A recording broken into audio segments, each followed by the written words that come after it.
Have you ever noticed that thing you do when you're on the phone and really trying to explain something? Where your hands just start moving, Yeah. even though the person on the other end can't see you? It's funny, isn't it? Like, why bother if no one's watching? Exactly. But it turns out there's actually a reason, a pretty deep one, when you start looking into the science of it. So get this, our hands, our gestures, they're not just random movements. They're deeply tied to how we learn, how we understand new ideas. It really makes you rethink that whole mind over matter thing, huh? Right. Today, we are taking a deep dive into the world of gesture and learning. We've been going through tons of academic research, really fascinating stuff, and we're going to try to uncover how our hands, those things we use every day, are actually key players in how we grasp new information. It's not just about fidgeting, it's about thinking. Yeah, exactly. So stick with us as we try to answer a really big question. In what ways does gesture actually influence learning? And we're talking about practical, useful insights here, stuff you can use to become a better learner yourself, or even to understand how the people around you learn best. It's about unlocking that potential, both in yourself and in others. I think one of the first things that really struck me when I started looking into this research was how much our gestures can reveal about what we actually know. It's like a window into the mind, even more than what we say sometimes. There's this classic experiment, you've probably heard of it, with kids in liquid conservation. Ah, the juice in the glasses. Yeah. You take two glasses, one short and wide, one tall and thin, right? Yeah. You pour the same amount of juice into each one, and then you ask a child which glass has more juice. And the kid who hasn't quite grasped the idea that the amount stays the same will usually point to the tall one and say, this one. Because it looks like more. Taller means more, right? At least to a kid who hasn't quite figured it out yet. Exactly. But here's the thing. While they're saying that the tall glass has more, their hands might actually be telling a different story. Oh, I know exactly what you mean. I've seen this in my own research. What is it they do? Well, they might say taller, right? But at the same time, their hands will make this narrow, vertical shape when they point at the tall glass, like they're outlining how thin it is. And then when they look at the shorter glass, they'll spread their hands out wide, almost like they're measuring the width. It's almost as if their hands are saying, hey, wait a minute, there's something else going on here besides just height. Precisely. It's this disconnect between what they're saying and what their hands are doing that's so interesting. Researchers call it a gesture-speech mismatch. And what it suggests is that, on some level, the child is starting to pick up on the importance of width, even if they can't quite articulate it yet. Their hands are hinting at a deeper understanding than their words can express. Exactly. It's like a little preview of where their thinking is headed. And the research shows that this implicit knowledge, this knowledge that's revealed in gesture, is a pretty strong indicator that the child is ready to learn and will benefit from being taught. So their hands are almost like a signpost saying, teach me, I'm ready to get this. Right. And it's not just scientists who can pick up on this. It seems like we're all kind of wired to notice these gesture-speech mismatches, even if we're not consciously aware of it. What do you mean? Well, there have been studies where adults, just regular folks, were shown videos of children doing this liquid conservation task. And you know what? The adults were more likely to give richer, more detailed explanations to the kids who were showing that mismatch between their words and gestures. It's like they intuitively knew that those kids were on the verge of understanding and needed just a little extra nudge. It's like a subconscious signal. Yeah. It's fascinating, isn't it? We're communicating so much more than we realize, even without words. That's incredible. So just by the way we move our hands, we might be signaling to others, maybe even ourselves, that we're ready to learn. Okay, so we've talked about how gesture can reveal understanding. But what about the flip side? What happens when we actively produce gestures? Does that affect our own learning? The research is pretty clear on this one. Encouraging people to gesture can actually help them learn more effectively. How so? Well, one way is that it helps us tap into that implicit knowledge we were just talking about. That understanding that's just below the surface that we can't always put into words. I can definitely relate to that. Sometimes I just have this gut feeling about something, but I struggle to explain it. Exactly. And that's where gesture comes in. It can help us bring that knowledge to the forefront, make it more explicit. Give me an example. Okay, let's say you're trying to learn a new dance move, right? You can read all the instructions, watch videos, but until you actually start moving your body, until you try to feel the rhythm and let your limbs flow, it's not really going to click. It's like that saying, learning by doing. Yes.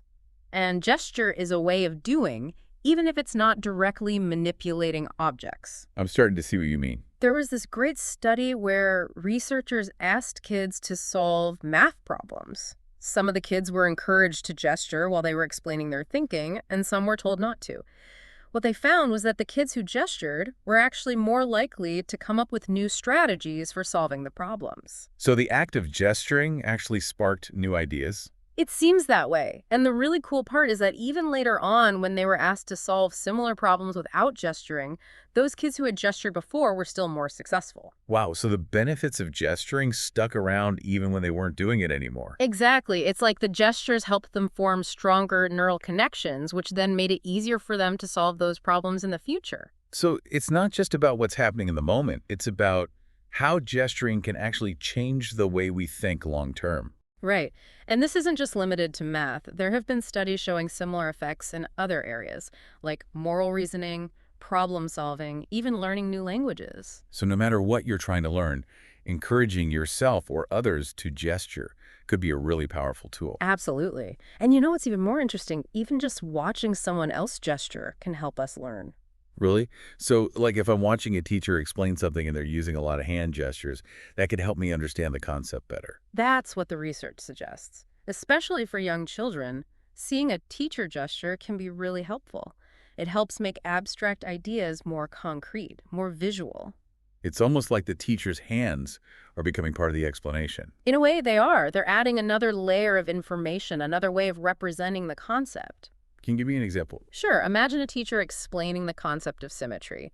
They could just talk about it, but if they also use their hands to trace the lines of symmetry on an object, it makes the idea more clearer, right? Especially for a young child who's still developing their spatial reasoning It skills. makes it more real, more tangible. Exactly. And there's evidence that watching gestures can be helpful even for adults, especially when we're learning something new and complex. So gestures aren't just helpful for the person producing them, they're also helpful for the person observing them. That's right. And the way gestures are presented can actually make a big difference in how well we learn. What do you mean? Well, let's say a teacher is explaining a math problem and they want to show two different ways to solve it. Research suggests that it's more effective if they present one strategy verbally and the other strategy simultaneously through gesture, rather than presenting both strategies sequentially using only speech. Why would that be? It seems like presenting the gestured strategy alongside the spoken strategy allows the learner to process both in parallel, creating more robust neural connections and leading to a more flexible understanding. It's like giving the brain two different pathways to the same destination. Exactly. And, this whole idea of gesture and learning actually starts incredibly early in life. Oh, you mean even babies are paying attention to gestures? Oh, absolutely. Even before babies can talk, they're already tuned into gestures, especially pointing. And when adults combine pointing with words, it helps babies learn new words much faster. It's like those gestures are giving the words extra meaning, helping them stick in the baby's mind. Precisely. And then around 9 months or so, babies start producing their own gestures. They point at things they want, they reach out to be picked up. It's one of their first ways of communicating with the world. Exactly. And those early gestures are not only important for communication, but also for cognitive development. What do you mean? Well, there's evidence that babies often gesture about things they're just about to learn how to say. So they might point at a ball and make a throwing motion just before they start saying the word ball. It's like their hands are paving the way for their language development. That's a great way to put it. And what's even more amazing? Young children can sometimes be more accurate at labeling quantities with their gestures than with their words. So they might be able to correctly show you with their fingers that there are three objects, even if they can't yet say the word three. Wow, so their understanding is literally at their fingertips. Precisely. And there have been some really successful early intervention programs that use gesture to help young children learn. For example, there's a program that teaches parents to use more pointing gestures with their babies, and those babies end up learning more words. And there are other programs that use gestures to help toddlers learn spatial concepts like under or behind. It sounds like we're really just scratching the surface of understanding the power of gesture in learning. I think that's right. There's still so much more to discover. But what's clear is that gesture is a fundamental part of how we learn, how we understand, and how we communicate our understanding. It's not just something we do with our hands, it's something we do with our minds. So, for all of you listening out there, here's a thought to chew on. The next time you're trying to learn something new, or when you're explaining something to someone else, pay attention to what your hands are doing. Don't try to stop them from moving. Embrace the gestures. Yeah, let those hand movements flow.